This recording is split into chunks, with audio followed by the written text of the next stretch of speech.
Ok, buenas tardes para todos. Hoy vamos a tener con nosotros el agrado del doctor Edson Guzmán, gastroenterólogo del Hospital Nacional Edgardo Rivariati Martín. Él es magíster en docencia e investigación, profesor de la Escuela de Medicina de la Universidad Peruana de Ciencias Aplicadas y miembro del Comité de las Publicaciones del CIAN. El doctor Edson nos va a hablar de enfermedad ulceropéptica, aspectos endoscópicos. Todo tuyo, Edson. Bien, doctores, tengan todos ustedes muy buenas tardes. Como ya me presentó Miguel, soy el doctor Edson Guzmán Calderón, soy médico gastroenterólogo del Hospital Edgardo Rebagliati Martins y ahora lo que quiero hacer es presentarles precisamente el tema de enfermedad ulceropéptica y los aspectos endoscópicos que quiero que sepa un residente acerca de esta entidad. Así que sin más y haciendo un agradecimiento previo a la Universidad de Chile por la invitación, vamos a iniciar el tema.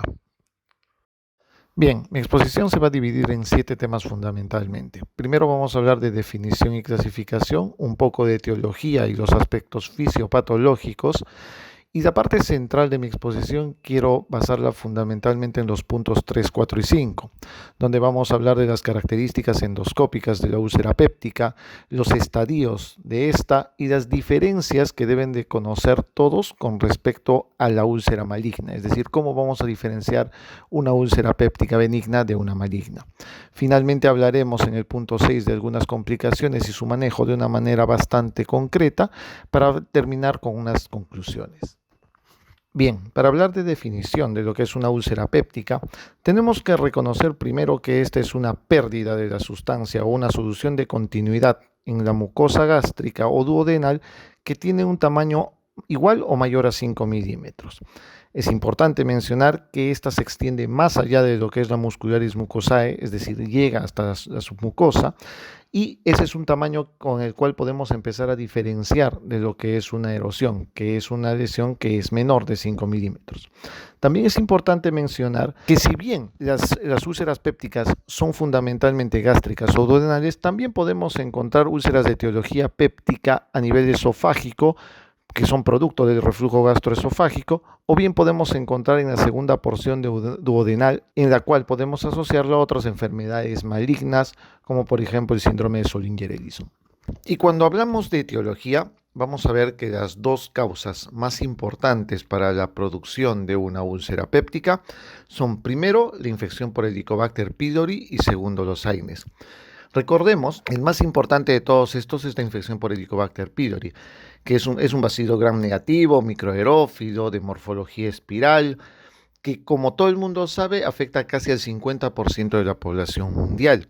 Y además, en nuestros países, en Sudamérica, por ejemplo, en el Perú, hasta el 80% de ellos de las personas pueden estar infectadas. Entonces, este es un dato muy importante a reconocer. Y la segunda causa es los AINES, de los cuales en un momento vamos a ver cómo actúan en la producción de la úlcera péptica. En esta diapositiva que he sacado del libro de Schlesinger en sí, vamos a ver que prácticamente el 90% de las úlceras duodenales son producidas fundamentalmente por Helicobacter pylori. En el caso de las úlceras gástricas, más o menos debe ser entre el 65 y 70%.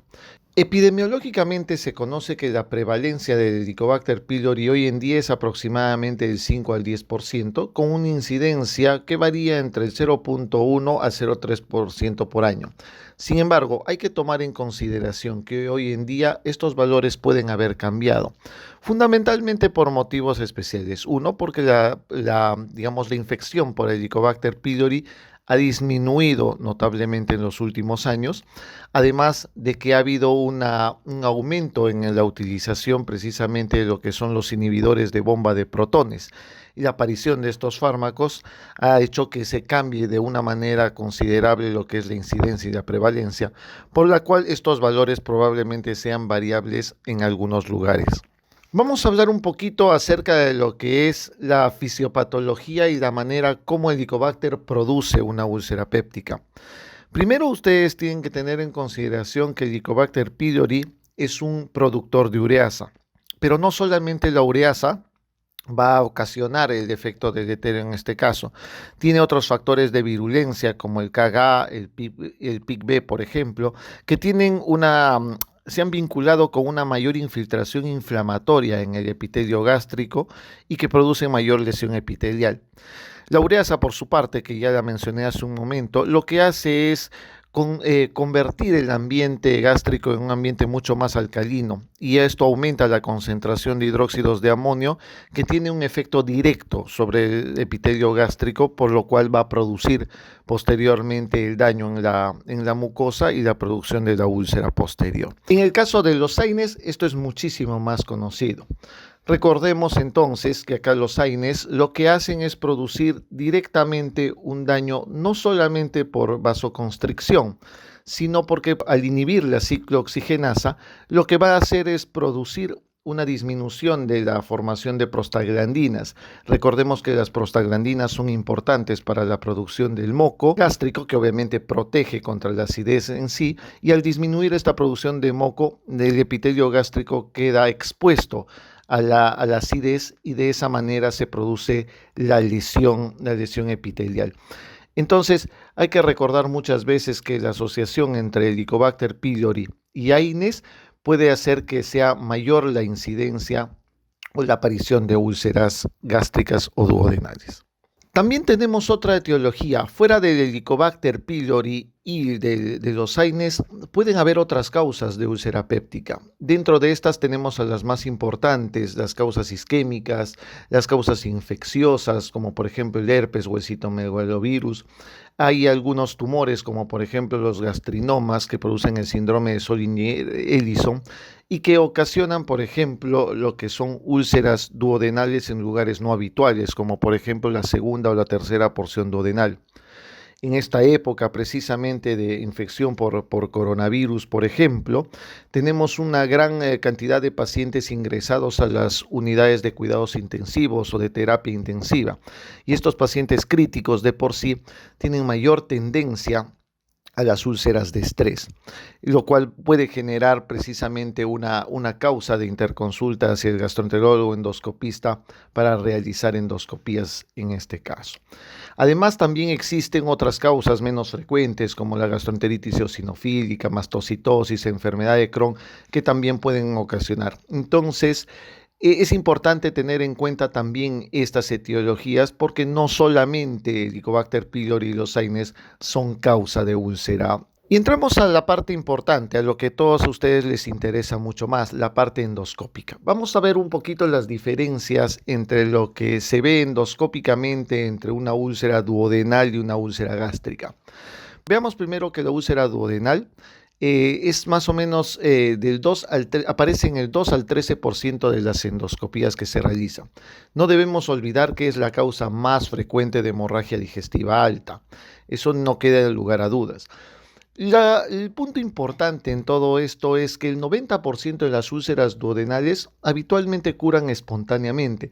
Por consiguiente, la probabilidad de malignidad en una úlcera duodenal es muy baja y por consiguiente no está recomendado hacer seguimiento y no es necesario muchas veces tomar biopsias de estas úlceras, salvo excepciones en las cuales el endoscopista sospeche de etiología maligna desde el punto de vista endoscópico.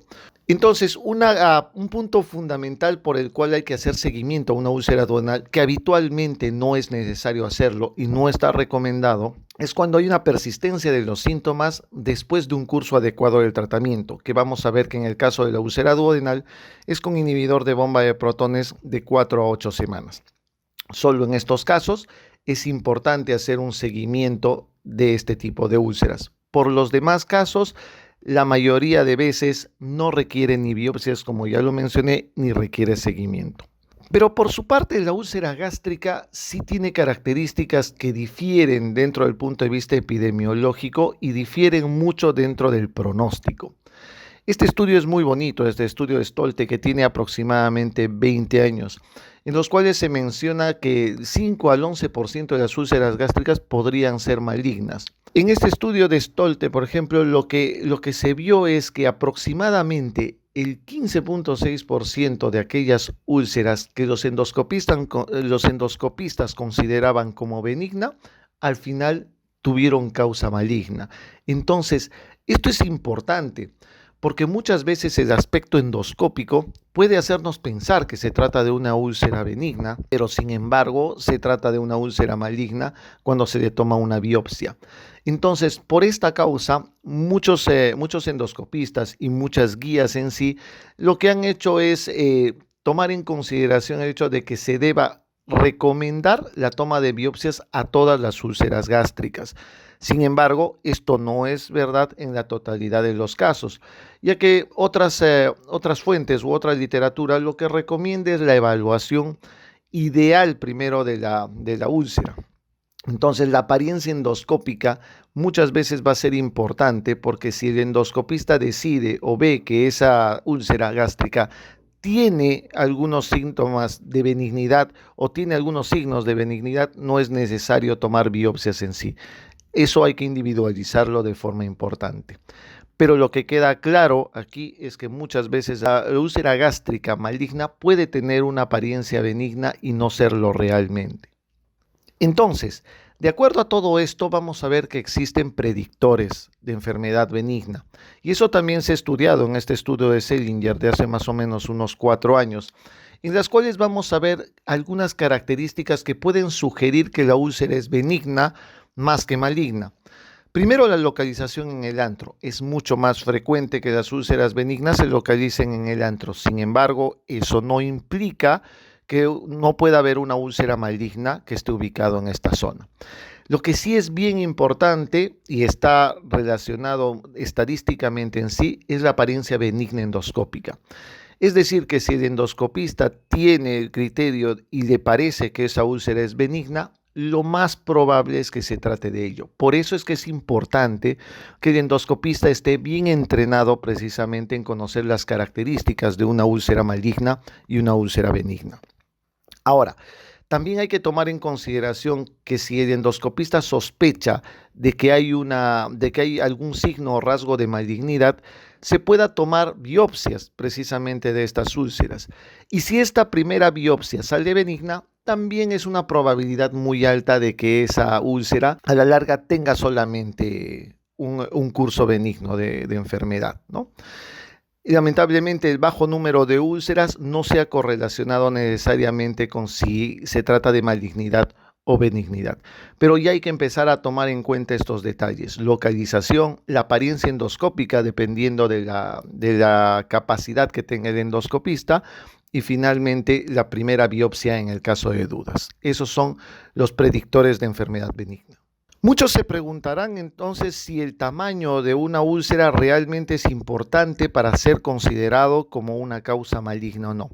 Este estudio de Lord, publicado hace un par de años, nos va a demostrar que el tamaño tiene una importancia fundamental. Sin embargo, vamos a ver que en este mismo estudio, las úlceras de un tamaño mayor de 3 centímetros, el 62% fueron consideradas como benignas, confirmadas histológicamente.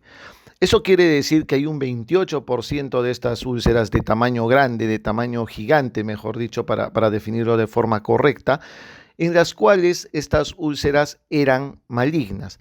Entonces, no estamos hablando de un número despreciable, es un 28% que representan malignidad. Pero hay algo que sí es muy importante y es precisamente que también esto se va a correlacionar con otros factores importantes, como por ejemplo ustedes van a ver en el gráfico de abajo, en el cual van a ver que si la localización de esta úlcera gigante está en el antro, lo más probable es que sea benigno. A diferencia de lo que ven en las barras izquierdas, si la localización de esta úlcera gigante está ubicado en el cuerpo o está ubicado en el fondo, tiene una mayor probabilidad de ser una úlcera maligna. Entonces hay que tomar en consideración esto. El tamaño es importante, pero si se asocia a una localización como del cuerpo o del fondo, la probabilidad de que sea maligna aumenta. Mientras que si tenemos una úlcera gigante mayor de 3 centímetros ubicada en el antro, obviamente tendrá una mayor probabilidad de ser benigno. Sin embargo, una vez más vuelvo a mencionar, todo esto está supeditado de acuerdo a la característica endoscópica que tenga esta úlcera gástrica.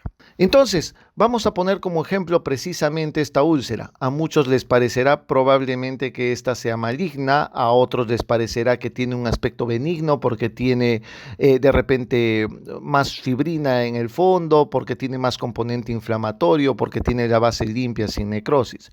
Y bueno, a este paciente obviamente se le tomó biopsias asumiendo que podría ser maligna en sí por la localización. Recuerden que está en una localización en cuerpo distal y anteroproximal, además que tenía un tamaño de aproximadamente 3 centímetros, tomando en consideración la correcta ubicación. Y entonces, la primera biopsia de este paciente salió benigna. Entonces, por ubicación, por la forma que tiene, por la característica endoscópica y porque la primera biopsia salió negativa, se le dio un curso de IVPs de aproximadamente 12 semanas. Y miren lo que salió posteriormente. A las 12 semanas de tratamiento, esta es la cicatriz que queda de la úlcera, lo cual confirmó a largo plazo que se trataba de una úlcera gástrica benigna. Muchos se preguntarán cuántas biopsias se debe de tomar en los pacientes que tienen úlceras gástricas. Bueno, lo que dice la bibliografía en sí es que lo ideal es tomar aproximadamente 8 biopsias y tomarlas tanto del borde de la úlcera como del lecho, siempre tomando en consideración y teniendo mucho cuidado con que el lecho puede contener algún vaso o puede presentar algún vaso superficial y al momento de la toma de biopsias producir una hemorragia digestiva por la propia toma de biopsia. Entonces hay que tener bastante cuidado con esto. Pero ojo, acá sí hay algo muy importante que debemos recalcar. No es lo mismo tomar biopsias a una úlcera grande que tomar a una úlcera que tiene sospecha de un cáncer gástrico temprano. Entonces, acá sí es importante recalcar que el número de biopsias que se debe de tomar cuando tienen una sospecha de un cáncer gástrico temprano y la úlcera es pequeña, es preferible no tomar un número masivo de biopsias, ya que si este paciente es tributario de una disección submucosa endoscópica, probablemente el hecho de tomar muchas biopsias ocasione fibrosis y sea mucho más dificultoso el tratamiento posteriormente. Entonces, esto es cardinal y es muy importante tenerlo en consideración para el momento de la toma de las biopsias. Ojo con los cánceres gástricos tempranos.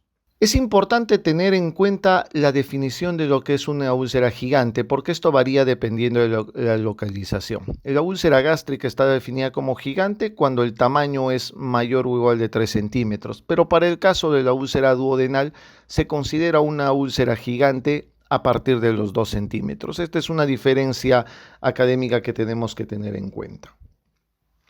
No olvidar, y esto lo tomo solamente en una diapositiva, ya que es lo más, esto lo conoce todo el mundo en sí, el tratamiento hoy en día para la úlcera gástrica y duodenal, en sí para la úlcera péptica, es el inhibidor de bomba de protones.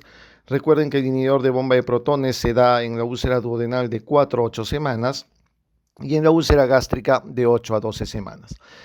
Existen otros fármacos que podrían ser utilizados como una alternativa para el tratamiento de la úlcera péptica, como por ejemplo el sucralfato, o existe hoy en día, por ejemplo, los inhibidores del potasio, los inhibidores competitivos del potasio en la bomba de protones, como por ejemplo el vonoprazan, que está aprobado en Japón, no lo ha aprobado todavía la FDA, pero que se ha demostrado que tienen buen efecto con respecto a la curación de úlceras y que tienen buen efecto también incluso en la erradicación del Helicobacter pylori cuando se asocia a los antibióticos respectivos. Sin embargo, hoy en día, para tomar en consideración, el tratamiento ideal persiste como los inhibidores de bomba de protones. Entonces, de acuerdo a esto, vamos a tener que definir la refractariedad de la úlcera. ¿A qué se llama una úlcera refractaria? Cuando esta úlcera no cicatriza después de 8 a 12 semanas de tratamiento adecuado con inhibidor de bomba de protones. Esto es muy importante tenerlo en consideración.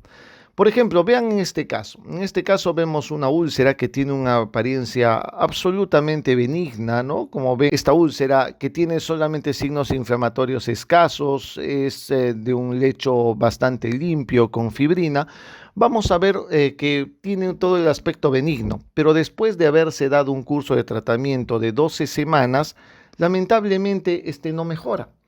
Entonces, al no cicatrizar, se tiene que hacer una biopsia, se tiene que revisar realmente la etiología y según este estudio precisamente de Cotadia, vamos a ver que en las biopsias lo que sale es una infiltración eosinofílica, es decir, que se trataba de una úlcera sobre el contexto de una gastritis eosinofílica. Para que vean entonces que no solamente el Helicobacter pylori y los AINES pueden ser causas de úlcera péptica. Y aquí llegamos a la parte central precisamente de la exposición. Al hablar de los estadios de la úlcera gástrica, nos vamos a referir fundamentalmente a la clasificación de Sakita, que quiero mostrarles de ahora en adelante en las siguientes diapositivas. La forma como las úlceras gástricas o duodenales suelen tener una evolución desde su actividad, pasando por la cicatrización y finalmente por la curación. Entonces, hay que tomar en cuenta que las úlceras benignas cicatrizan, pero también las úlceras malignas pueden cicatrizar y pueden tener una evolución activa, una evolución de cicatrización y una evolución a curación. Por eso es que es muy importante aprender a diferenciar una de la otra. Entonces vamos a ver algunas características de la curación de la úlcera gástrica benigna. Vamos a ver los estadios de curación o de cicatrización de una úlcera gástrica maligna y luego las vamos a comparar. Vamos a ver primero las úlceras gástricas benignas. En este caso vamos a ver una úlcera en fase activa. Esta es la fase A1, en la cual vamos a ver que hay edema y congestión, vamos a ver que el epitelio regenerativo está ausente y además vamos a ver que los bordes de la lesión suelen ser bastante finos, ¿no? Entonces, estas son las primeras características que uno podría darse cuenta que tendría que darse cuenta para evaluar una úlcera péptica. Cuando la úlcera está en fase A2, ya vamos a notar que existe una escara blanca circular, ya vamos a notar que el epitelio regenerativo es bastante más notorio porque ya está empezando a curar la úlcera. Vamos a ver que hay una disminución del edema a diferencia de lo que se ve en la fase A1 y también vamos a ver que el exudado que se nota en el lecho de la úlcera suele ser un exudado espeso, ¿no? Los bordes permanecen como bordes netos. Pasando a la siguiente fase, que es la fase de cicatrización, la fase de Helling en este caso, en la fase H1, ya vamos a notar que el diámetro de la úlcera disminuye a la mitad o de la mitad a los 2/3 de lo que era una úlcera activa al inicio, es decir, ya está empezando a reducir de tamaño. Además, vamos a notar que presenta un halo rojizo, vamos a notar que los bordes persisten como bordes netos, es una característica muy importante de las úlceras benignas. El epitelio regenerativo se nota porque, una vez más, como les mencionaba, sigue curando la úlcera. Y un dato bien importante es la presencia de que puede haber pliegues aumentados. Pero si van a notar acá, fuera del exudado tenue que más se ve, también vamos a ver que el gradiente es un gradiente plano. Eso quiere decir que el lecho de la úlcera y los bordes generalmente ya tienen un gradiente que no es muy profundo. Cuando pasamos a una fase de cicatrización H2, ya vamos a ver que el lecho de la úlcera ya empieza a disminuir. El diámetro ya es solamente de 1/3 a 1/4 de lo que es la fase activa A1. Vamos a ver que el epitelio de regeneración es mucho mayor que el lecho de la úlcera y lo empieza a cubrir casi completamente. Tiene una forma de hendidura, va a tener una convergencia notoria de pliegues por la cicatrización y el aspecto va a tener un aspecto arrugado. Cuando pasamos a la fase de curación o la fase S1, ya vamos a ver que prácticamente el lecho de la úlcera ha desaparecido. A esto se le va a llamar cicatriz roja por dos características importantes. Primero, porque tiene un borde edematoso y fundamentalmente porque tiene un área regenerada roja. Eso le va a dar el nombre precisamente de cicatriz roja. Además, vamos a ver que hay todavía signos de congestión leve, pero ya mucho menor a lo que se había visto previamente, y tiene una formación de epitelio irregular, que muchas veces es menor a lo que se podría ver en la cicatrización de una úlcera gástrica maligna. Finalmente, cuando llegamos a la fase de curación final, a la fase S2, vamos a ver que la cicatriz ya se conoce como una cicatriz blanca, ya que la mucosa circundante es normal, ya desaparece la congestión completamente y lo único que queda como recuerdo de esta úlcera es una cicatriz fibrótica. Ahora, recuerden que una úlcera gástrica maligna, de etiología maligna, también puede cicatrizar. Entonces vamos a empezar a ver algunas características y tratar de diferenciarlas. Muchas veces no es muy fácil diferenciar las características de una úlcera benigna de una maligna. Por ejemplo, esta es la fase activa o A1 de una úlcera gástrica maligna, en la cual vamos a ver que hay secreción espesa, vamos a ver que la base es una base profunda, vamos a encontrar que los bordes son delgados. A pesar de esos, pueden ser bordes bien definidos y no poder ser diferenciado con una úlcera gástrica benigna. Vamos a tener que los pliegues pueden estar deformados y finalmente que tiene un contorno irregular. Entonces, esas son las primeras características para tomar en cuenta. Cuando hacemos una comparación precisamente con la úlcera gástrica benigna, en este caso, vamos a ver que muchas veces no nos vamos a dar cuenta de que hay diferencias muy marcadas. En algunos casos podría ser que sí, pero en otras podríamos considerar que no. Vamos a ver en este caso entonces que muchas veces es necesaria la toma de una biopsia para poder definir la etiología de esta úlcera. Cuando pasamos a la fase A2 del cáncer gástrico temprano, vamos a ver aquí que la escara blanca es circular.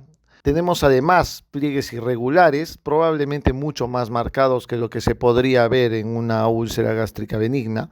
Hay un exudado espeso y un halo rojo. Entonces, hay que tomar en consideración esos detalles. Si ustedes ponen en comparación con la imagen que les he mostrado de la úlcera péptica en esta misma fase, en la fase A2, incluso podrían notar que el aspecto de la úlcera péptica en este caso es un poco más feo que el del cáncer gástrico. Sin embargo, hay que tomar en consideración y tomar en cuenta muy bien, por ejemplo, la presencia de los pliegues irregulares. El aspecto siempre es muy importante para la toma de biopsias. En caso de dudas, vuelvo a recalcar, se tiene que tomar biopsias para poder diferenciar estas. Vamos a hablar ahora de la fase HA1 en un cáncer gástrico. Acá vamos a ver que la úlcera ya empieza a reducir de tamaño, tiene un epitelio regenerativo menor del 50%, los pliegues son irregulares, tiene una secreción blanquecina delgada, tiene pliegues engrosados, como se puede ver en la zona que está marcada. El tejido infiltrativo puede ser notorio en este estadio y el núcleo es profundo, a diferencia muchas veces de lo que se va a ver en la fase H1 de la úlcera péptica, en la cual vamos a ver que existe un gradiente plano, ¿no? A diferencia de lo que vemos en esta diapositiva. Vamos a ver precisamente esa diferencia, ¿no? En esta diapositiva vemos ya las características que tiene la úlcera péptica y el cáncer gástrico en estadios H1 y tomar en consideración precisamente lo del gradiente plano y el núcleo profundo que puede verse en un cáncer gástrico. Y tomar en consideración que el gradiente plano se puede ver en la úlcera péptica y el núcleo profundo en el cáncer gástrico. Cuando hablamos del estadio H2, vamos a ver acá que la úlcera ya ha reducido muchísimo su tamaño, pero sigue siendo de etiología maligna. El diámetro es de 1/3 a 1/4 de A1, igual que en el caso de la úlcera péptica. El núcleo está completamente reducido, sigue presentando un halo rojizo, tiene pliegues prominentes, tomar mucho en consideración ese detalle. A veces al momento de la peristalsis o los movimientos gástricos se nota que puede moverse en bloque, eso es importante evaluarlo. El exudado es fino y una característica también es que se encuentra friabilidad. Y miren, cuando se compara con la úlcera péptica, vamos a ver que incluso la úlcera péptica tiene un aspecto bastante más aparatoso, con una forma arrugada, ¿no? Con la convergencia de pliegues mucho más notorios que en el caso del cáncer gástrico. Pero sin embargo, una vez más, si hay dudas, hay que tomar una biopsia. Miren el estadio S1 de un cáncer gástrico, la cicatriz roja famosa, con hiperemia central, el epitelio de regeneración que ya es muy notorio, hay una fusión de pliegues que es importante tomarlo en cuenta y acá prácticamente la diferenciación entre una y otra es sumamente difícil.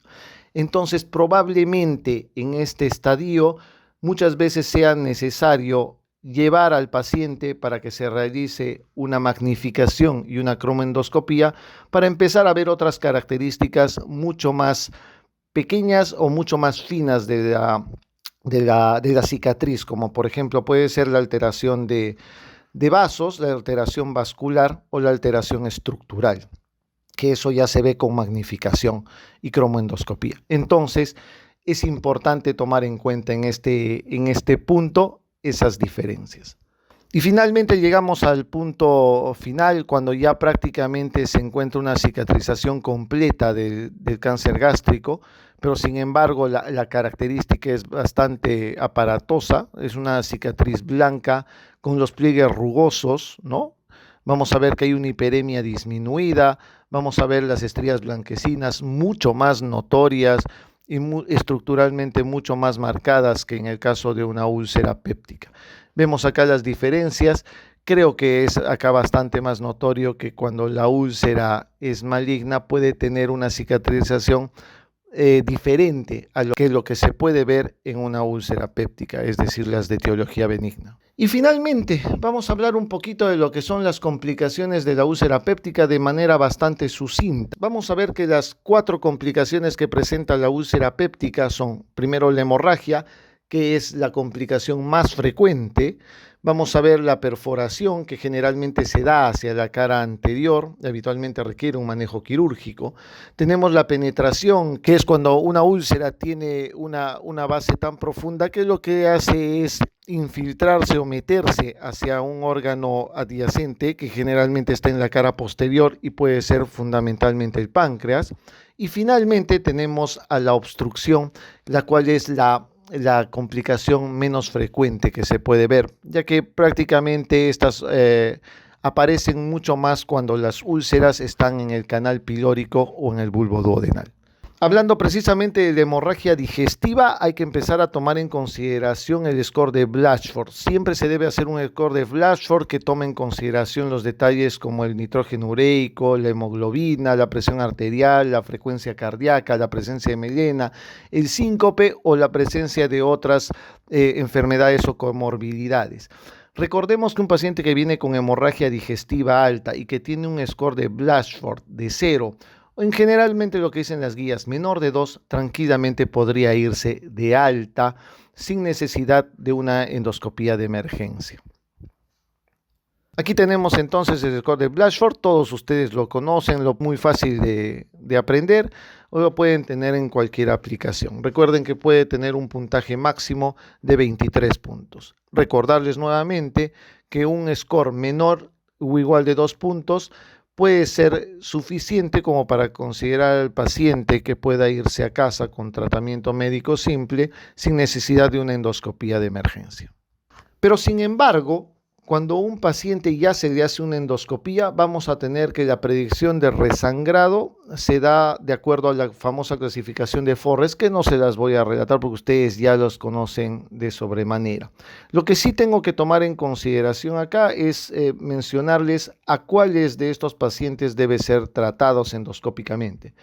Recuerden que los Forrest 1, tanto el 1A como el 1B, que son los de sangrado activo, y el Forrest 2A, que es el vaso visible con como signo de sangrado reciente, siempre deben ser sometidos a un tratamiento endoscópico. Generalmente tiene que ser un tratamiento doble. Por su parte, los Forrest 2C y Forrest 3 habitualmente no requieren manejo endoscópico y estos pueden ser dados de alta con tratamiento médico.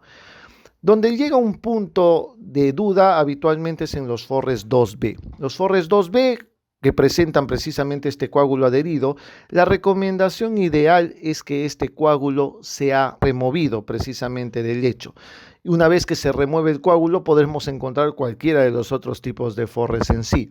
Pero la idea principal es que precisamente estos Forrest 2B se remuevan el coágulo para poder definir posteriormente el manejo. Y si vamos a hacer un tratamiento de tipo endoscópico, recuerden que la endoscopía tiene que ser dentro de las primeras 24 horas del sangrado. Existen actualmente 3 formas de tratamiento. Primero, la inyectoterapia con adrenalina. Tenemos la terapia térmica y la terapia mecánica. Recuerden que la adrenalina va a cumplir dos funciones, no solamente una función de vasoconstricción por su efecto farmacológico, sino también una función mecánica de compresión. Pero nunca se debe utilizar sola, ya que la tasa de resangrado es del 50%. Por eso siempre tiene que unirse a una terapia térmica o puede ser con una terapia mecánica con clips. Entonces siempre, y como conclusión general, siempre tiene que hacerse una terapia doble, inyectoterapia con terapia mecánica o inyectoterapia con terapia térmica. Hoy en día existen nuevos tratamientos también.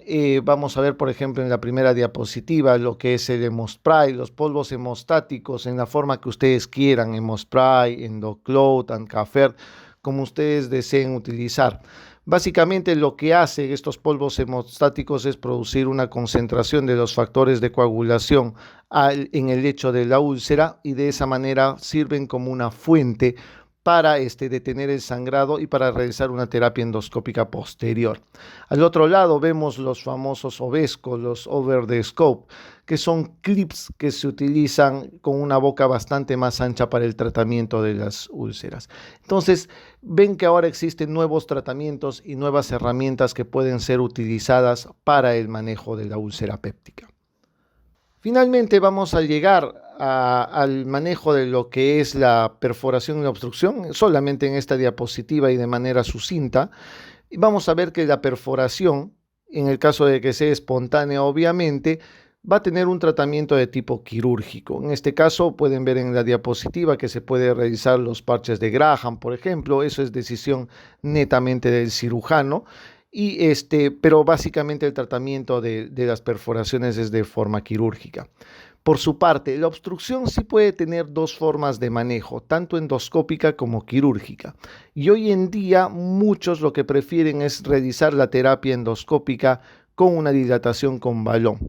En el caso de que la dilatación con balón no sea efectivo, se puede pasar al tratamiento quirúrgico, como ustedes pueden ver en la diapositiva. Pero la gran mayoría, como ustedes pueden ver, de las complicaciones de la úlcera péptica son de manejo endoscópico. Finalmente, quiero llegar a las conclusiones y los mensajes para que tomen en cuenta de esta presentación. La causa más frecuente de úlcera péptica hoy en día es la infección por Helicobacter pylori, pero no olvidar que los antiinflamatorios no esteroideos pueden ser una causa, no solamente la segunda causa más importante, sino aumentar el riesgo de úlcera cuando se asocia a infección por Helicobacter pylori.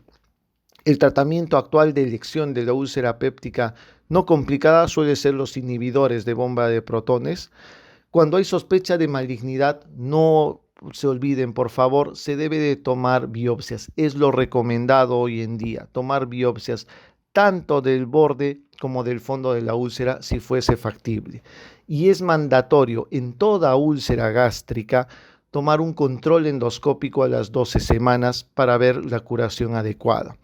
Es importante mencionar que las úlceras duodenales, la gran mayoría de veces, cicatrizan en el 90% de los casos y solamente estas deben requerir un control o un seguimiento endoscópico en el caso de que, uno, persistan todavía los síntomas o bien las características que haya visto el endoscopista en el procedimiento nos hagan pensar que se trata de una úlcera duodenal de etiología maligna. No olvidar que la complicación más frecuente de úlcera péptica es la hemorragia, que debe ser tratada con terapia endoscópica doble, tanto con inyectoterapia como con terapia mecánica o inyectoterapia con terapia térmica. Finalmente, ya se conoce que la mayoría de las complicaciones suelen ser de manejo endoscópico. Bien, eso es todo lo que quería presentarles ahora.